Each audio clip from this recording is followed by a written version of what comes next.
The Fox and the Grapes. Once upon a time, in a lush and vibrant forest, a clever but somewhat lazy fox named Freddie was wandering around in search of food. The sun was high, and the day was scorching hot. Freddie was feeling quite hungry and tired.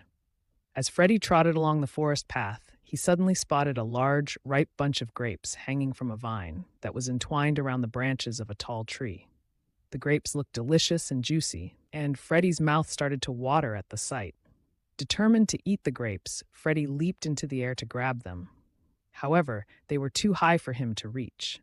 He tried again, jumping higher and higher each time, but the grapes were always just out of his reach. Frustrated and exhausted, Freddie sat down to rest and catch his breath. He looked up at the grapes, and an idea formed in his mind.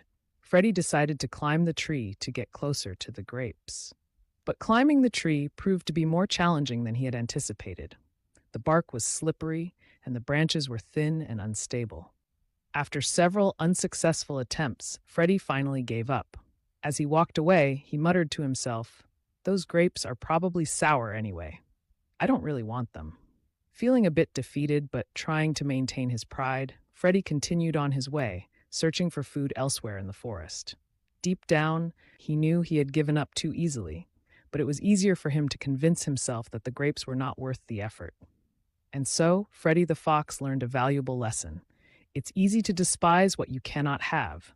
Sometimes, instead of facing our challenges head-on and persevering, we make excuses and convince ourselves that what we desire isn't worth it. Moral: it's easy to despise what you cannot have.